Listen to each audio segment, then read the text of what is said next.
గుడ్డివారు అక్కడ ఎందుకున్నారంటే ఇక్కడికి చాలా మంది ప్రజలు వస్తారు కాబట్టి నేను వారిని భిక్షము అడుకోవచ్చు, వారు నాకు భిక్షము వేస్తారు. ఈ రోజుల్లో మనం చూస్తే ఈ యొక్క గుడ్డివారు వికలాంగులు అడుక్కున్నటువంటి ఎక్కడ ఉంటారు? చాలా మంది జన సమూహము ఎక్కడ కూడుకుంటారో అక్కడనే వాళ్ళు ఎదురుగా ఆ రోడ్ల మీద వారు ఉంటారు. దేవాలయం చోట, టెంపుల్ చోట, తర్వాత అంగడి, ఆ యొక్క సిటీ, ఆ చాలా మంది ప్రజలు వచ్చే ఆ స్థలాలలో వారు ఉంటారు. ఈ గుడ్డివారు కూడా బహుశా అలానే ఆ త్రో ప్రక్కన ఉన్నాడు. అప్పుడు ఆ యొక్క యేసు ప్రభువు ఆ ప్రాంతము కూడా వెళుతున్న సమయంలో గుడ్డివాడు అయితే గుడ్డివాడి కళ్ళు కనపడే చెవులు మాత్రము బాగా వినిపిస్తాయి. చెవులు బాగా వినిపించాయి. ఏంటి ఈరోజు అంత వింతగా ఉన్నది, బాగా శబ్దాలు అవుతున్నాయి, ఇక్కడికి ఎవరు వచ్చారు, ఏదో ఒక కొత్త వ్యక్తి వచ్చినట్టు కనిపిస్తుంది, ఏమైంది ఇక్కడ అని ప్రక్కన అడిగారు. అన్నప్పుడు వాళ్ళు చెప్పారు, ఇక్కడికి నజరేయుడైనటువంటి యేసుక్రీస్తు ఇక్కడికి వచ్చాడు, అందుకే ఈ ప్లేస్ అంతా సందడిగా ఉన్నది, ఈ ప్లేస్ అంతా జన సముద్రముతో నిండి పోయి ఉన్నది అని చెప్పినప్పుడు ఆయన అవునా అని చెప్పేసి తనలో తాను ఆ యొక్క ఉత్సాహాన్ని పెంచుకొని ఏమంటున్నాడు, దావీదు కుమారుడా నన్ను కరుణించము అని చెప్పేసి ఆయన కేకలు వేస్తున్నాడు. ఆ శిష్యులు అతని ఆటగా వచ్చారు. ఊకో, ఎందుకు అరుస్తున్నావు, గుడ్డెల పని లేదా అని చెప్పేసి శిష్యులు అతన్ని గద్దిస్తున్నారు, తిడుతున్నారు. కానీ గుడ్డివాడు ఏం చేశాడు, ఇంకా మరింత బిగ్గరగా కేకలు వేశాడు. దావీదు కుమారుడా నన్ను కరుణించము అని చెప్పేసి కేకలు వేసినప్పుడు ఈ యొక్క ప్రార్థన యేసు ప్రభు చెవులోకి వినబడింది. వినబడి ఆ వ్యక్తిని తీసుకొని రమ్మనండి అని చెప్పినప్పుడు శిష్యులు వచ్చి అతను చెప్తున్నారు, హే ఊకో, నిన్ను ఆయన రమ్మంటున్నాడు అని వచ్చి అతన్ని యేసు ప్రభు దగ్గరికి తీసుకుని వెళ్ళాలి. తీసుకుని వెళ్ళినప్పుడు యేసయ్య అడుగుతున్నాడు, నీకు ఏమి కావాలి అని చెప్పేసి అంటున్నాడు. అంటే ఈ గుడ్డివాడు ఏమనుకుంటున్నాడు, ప్రభువా ఈ గుడ్డివానికి ఏమి కావాలో అడుగుతున్నావా, నాకు ఇంకేమి కావాలి, నాకు డబ్బులా, ఆస్తా, నాకు అంతస్తులా, నాకు ఏమి కూడా అవసరం లేదు, కానీ నాకు ఒక ఆశ ఉన్నది. ఏం ఆశ?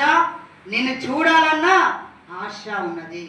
యేసు గురించి చెప్తుండగా విన్నాను, ఆ యేసు ఎట్లుంటాడో చూడాలి అని ఆశ నాకున్నది కనుక నిన్ను చూసే ఆ నేత్రాలు నాకు దయచేయి ప్రభువా, కళ్ళు లేని కబోరుని గుడ్డివాణ్ణయ్యా, నాకు చూపుని అయ్యా అని అడిగినప్పుడు నీ విశ్వాసమే నేను స్వస్థపరిచింది, నీవు వెళ్ళుము అన్నప్పుడు తన యొక్క అంధత్వం పోయి, ఆ గుడ్డితనము పోయి తనకి ఏమో వచ్చింది, చూపు వచ్చింది. దేవుని బిడ్డలారా, అనగా మనం అడగక ముందానే దేవుడు మనకు చూపునిచ్చాడు, మన అడగక ముందానే కాళ్ళు ఇచ్చాడు, మన అడగక ముందానే చేతులు ఇచ్చాడు, మన అడగక ముందానే మన అవయవాలు అన్నీ కూడా దేవుడు మనకు ఇచ్చాడు.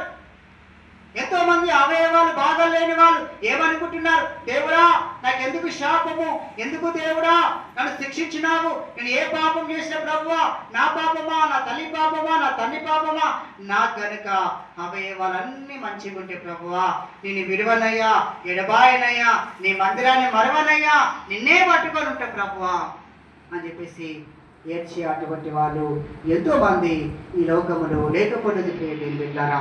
అయితే ఈ యొక్క శరీరాన్ని ఇచ్చి కలుగజేసింది ఆ దేవుడే, తిరిగి ఈ శరీర అవయవాలు ఇవ్వాలంటే ఆ దేవుడే ఇవ్వగలగాలి. యేసు ప్రభు నిజమైన దేవునిగా, దేవుని కుమారుడుగా ఈ లోకములో ఉన్నాడు కనుక చూపు లేని వ్యక్తికి ఆ చూపును దయచేసినట్లుగా మనం చూస్తున్నాం. ఈ రోజుల్లో ఎంతో మంది కళ్ళ సమస్య చేత బాధపడుతున్నారు. కళ్ళల్లో పొరలు వచ్చి ఆ చీకటి వల్ల కనబడకుండా ఉన్నటువంటి వారు ఉన్నారు.